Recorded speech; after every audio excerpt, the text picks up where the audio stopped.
Hello, this is the third time I've done this tag. This is the Halloween tag. The first time, my screensaver cut me off again. Don't know what's happened to that, but I've had to sort it out.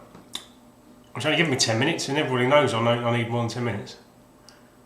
And the second time, I went to leave 15 minutes, and it was just shocking. It was a boring, droning, inane ramble piece of, So I'm going to be nice and snappy. I'm going to start as I mean to go on. This is the Halloween tag, tagged by A Murphy 245. 6 questions, all under with a Halloween theme. Question 1: favourite Halloween candy sweets.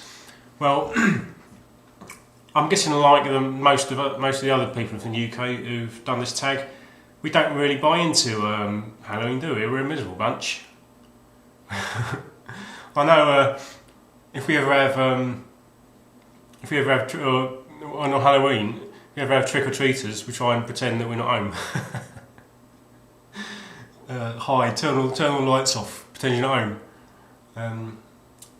And it's just sort of, we just generally don't buy into it. There are lots of sweets and stuff in the shops, but it's basically repackaged stuff that you can get any other time of the year.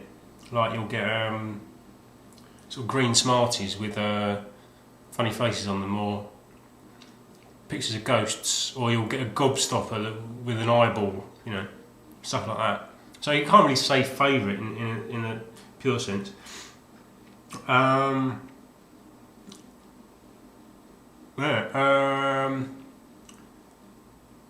I do like pick and mix though, as A Murphy said. And Chupa Chups. Pick and mix and Chupa Chups. I can Chupa Chups, you can be like a Kojak, who loves you, baby. Oh, bloody hell. Favourite Halloween costume for the past. This is a bit of a sore point for me. When I was a little nipper, I went to a little kiddie's party. I think it was a birthday party, but it was Halloween themed, and we all dressed up. And being a little kid, I couldn't really do my own costume. I wanted to be a ghost. Ghosts are easy. You get the old sheet and cut the 2 eye holes. And so my mum did it, and it was really nice costume. And to embellish it slightly, drew a skeleton on the sheet, just for a bit of added detail. But for some reason decided to go the whole hog to make the the effect as much as be as effective as it could. The costume.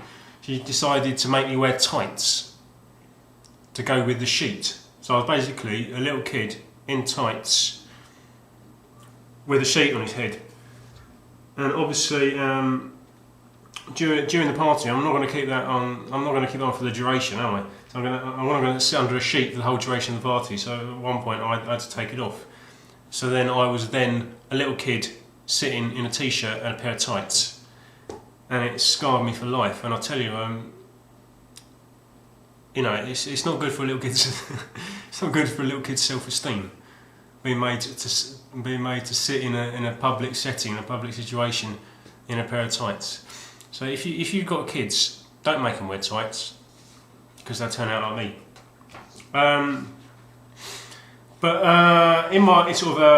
In my later life, moving on from there, we went in for Halloween quite a lot when I was at university, because there was always a Halloween night every year, and it was everyone really went really bought into it, and it was always a brilliant night. But the costumes, you'd have to always pretty much dream up a new costume every year. And we did the old pretty much vampires or zombies, dead things generally, with different variations on the theme. But this one's probably my favourite. This is the one from when I was at the 3rd year. I want to see if I can get the light. Can you see that? See which one's me. Guess which one's me. See that? It might be a bit dark. No. I'm the one with the red headscarf on. We were supposed to be zombie. There you go. It's a bit better. Zombie grannies. I mean, it was a brilliant night. That was sort of, as like I say, sort of a variation on the zombie theme, zombie grannies. You know, we did a trawl of the charity shops and got all the padding for the granny bits. We even went as far as getting like the fake blood and the sort of the teeth blackening stuff. So we went all out. And it was a really good night. But like I say, I don't really take the whole dressing up thing too seriously. You can't. Halloween's not really meant to be taken seriously, is it? It's a bit of a laugh. And sort of the bigger the laugh, the better. And you can't take zombie grannies very seriously, can you? But yeah, that was probably my favourite Halloween costume. And when did you stop trick-or-treating? I've never been trick-or-treating. Trick-or-treating around here is basically for the domain of little kids and their parents who maybe get, if we're unlucky, I was going to say lucky, if we're unlucky we'll get 1 or 2 a year. Didn't have any this year. But we've never got anything to give them. I mean, I think one year my mum said that she had people knocking on her door and she gave them an apple. How disappointing. To be given an apple as a little kid. But I mean, I've never had the whole trick thing. So I've never been trick-or-treating. So there are the little kids or they're teenagers with a really sort of a half-assed costume out to make a quick buck, isn't it? So, favourite horror character. I'm going to miss people out because I've got so many I could mention, but I'm going to say zombies. I mean, they're not a character in their own right, but I like sort of the idea of a zombie and the sort of a zombie holocaust, zombie apocalypse extends beyond sort of the boundaries of a film or a video game, and it's about. I like the way they represent this sort of this attachment to actual life in a game or a film. When a character sees someone they know who's now a zombie, there's this idea that they might still be the same person inside. Or are they still the same person? And because they look the same, they look pretty much the same. I like that idea. And they're not. They don't have that sort of indestructible, supernatural indestructibility, do they? That most horror characters have. And they like the sort of volubility, but their idea is that they arise in volume. They're sort of volume, and they're everywhere. They're us, aren't they? They're us and they're people, but they're also vulnerable. They're like us, but they're predators, and that creates a nice sort of contradiction, which I like. But your favourite horror film series of films? Another variation of the theme. It's going to be the Romero Dead films, Night of the Living Dead, Dawn of the Dead, and the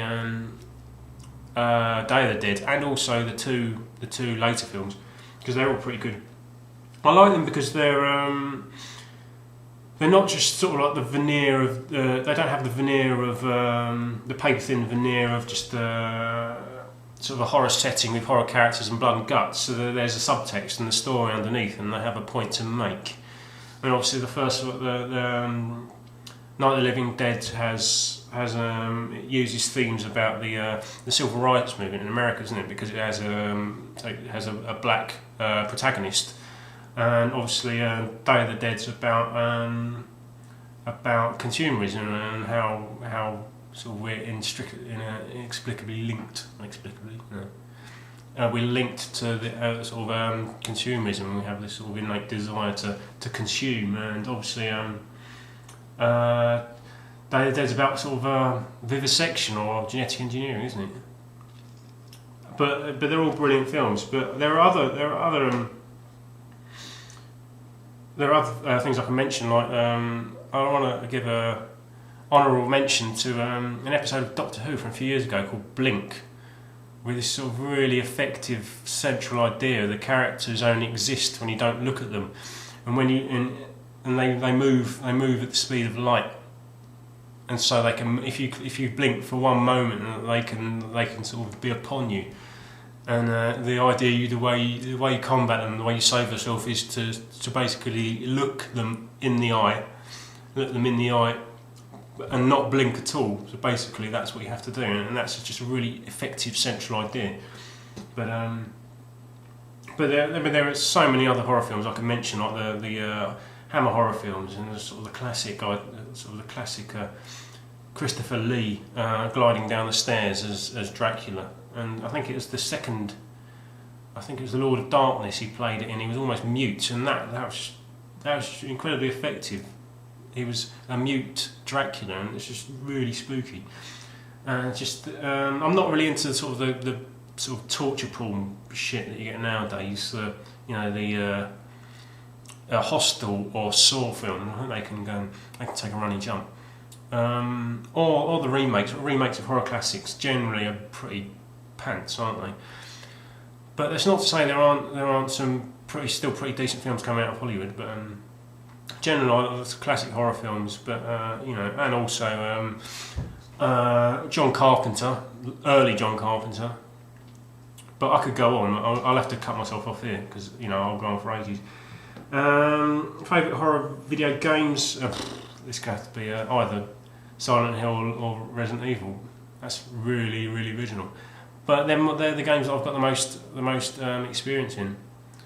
And also I think Resident Evil 4 I like particularly because it has because of the perspective that you play the game. You've got the camera's just over the character's right shoulder, or just over the shoulder anyway, and it's almost as if his sort of peripheral vision is cut off. He doesn't have, so he can be has that sort of creeping sense of something around him, something behind him that he can't quite see, something on his peripheral vision, and that's what a lot of the best horror films sort of use, the idea of suggestion. And I think that Resident Evil takes that idea of suggestion just by the way the game's framed, the image is framed with the character, and it cuts it off at half, on the half of the screen off.